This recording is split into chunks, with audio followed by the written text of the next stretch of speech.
For many people, one of the highlights of the NAMM show in California last month was being able to see performances by DJ Craze, who was there to celebrate the launch of the new Rane 70 mixer. I took the opportunity to sit down and ask him a few questions, but there are plenty of great interviews out there already talking about things like his history as a DJ. I recommend Serato's unscripted one in particular, so I decided, as you might expect, to just focus on geeky DJ stuff. The interview does contain strong language, but I didn't really want to beep it all out, so if you're easily offended, please switch off now. I began by asking Craze how important it is to practice, even for a DJ on his level.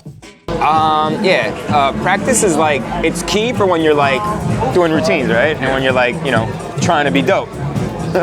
Sometimes if I'm not working on routines or if I'm not just practicing DJ stuff and I'm working on music, I don't practice for like, I won't practice for like a week, because I feel like when you don't practice for like a couple of days and you come back, you're on beast mode.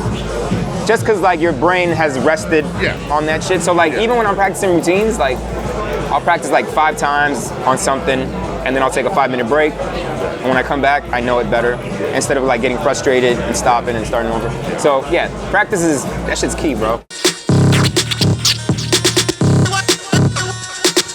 Honestly, it just flows. Like I have no idea what I'm gonna do. I'll have like an idea of what I want to use, and like maybe some samples or some shit like that. And then I literally just start going in.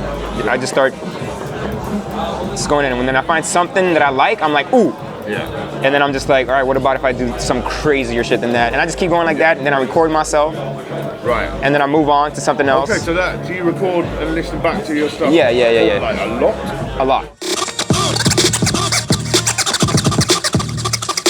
I'll have like a good shit folder, and then from that good shit folder, I'll just keep adding stuff to it, and then I'll just be like, whatever city I'm in, or like, I'll have a do-over folder, I'll have like a Moomba folder, I'll have like a, you know, I have specific folders, but I got a good one that I just add all of my shit into, and then wherever I'm at, I'll just pick from that. So I can always keep adding shit and always have old stuff that maybe I could bring back. And like for trick mixes, work out of one big playlist, like great. And I'll have like a folder for like trick mixes that I go to.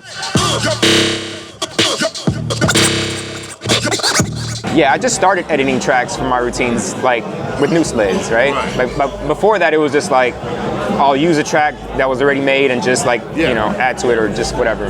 But I use Logic, and I just like for the Serato routine, it was a battle record that I was making. But it can't come out because it had so many samples. But it was a battle record that I was making, and I just wanted to promote it. So I forced myself to use all the samples in that battle record. And it was just like a classic, you know, bunch of samples thrown into one. So Logic's the one. Do you use that for production as well? Logic is the one. Why so? Why Logic? Because when I first started making beats, like in the early 2000s, like I was really into drum and bass, and all the drum and bass guys were on Logic. And so I wanted to learn that. I didn't. Before that, I had Nakai, so I was like, I don't want to learn Pro Tools. That's what all the hip hop boys were on. So I was just like, no, I'll just use Logic. And I've been there ever since. And like, I know it really well. So like, to learn Ableton right now wouldn't be the move. I never used a 72. So I came straight from the S9. And when now it's out. So like, when they showed it to me, I was just like, you know, what the hell? And then I started playing with it, and I was like, oh shit, it's really dope. And like, when I started doing the routine, I was just like, yeah, this is pretty dope. I mean, for me, like the sample decks, the cue points, the rolls, the loops, the save loops, the effects, of course, that's always been a thing. So like all of it?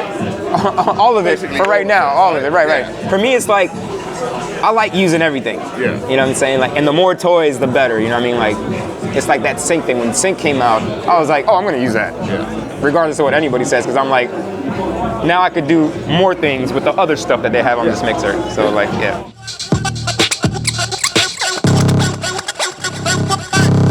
I wouldn't have said this like a couple years ago, only for DJing, but for music, collaborations are the one, because like, I don't come from that world, so I learned so much from collaborating with people. Shit, this year I got like 10 collabs coming out. I think every single Slow Roast release from now until like March is like Craze collabos. So I love that shit, because like, it stepped up my production game, and it stepped up my engineering game, and it's the same thing with turntablism, right? Like, when I was battling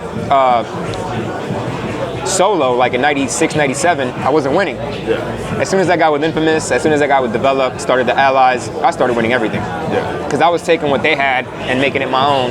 And I just got better. And then when I got with 8-Track, Yeah. I got way better. And, Yeah. you know, I think collabos and collaborations are important as hell. You could be dope by yourself, but like just learning from other people and taking it, you know.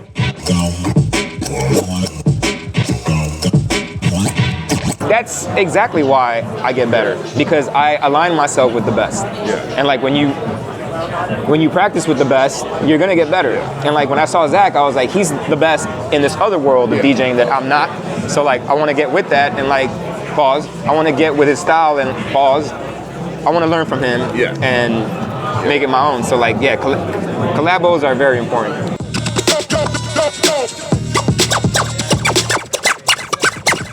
I mean, for me, like, when Ivy Lab came out with 2020, I fell in love with the music, right? But I knew it was a little bit over a lot of people's heads.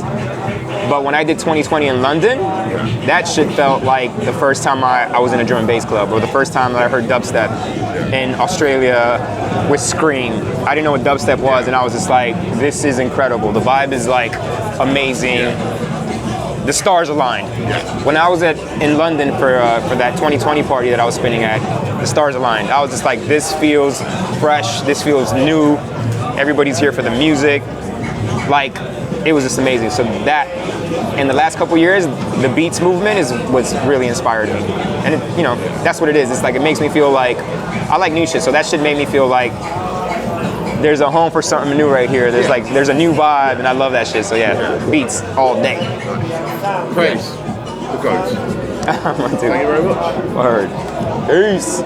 A massive thanks again to Craze for taking the time to sit down for that chat with us. It was dope to see both him and 8-Track throwing down on the Rane 70. Check out my first look here on the channel if you didn't see it already, and look out for my full review in the coming weeks. Thanks for watching. Make sure you subscribe for all our future tips, tricks and product reviews. I'll see you soon.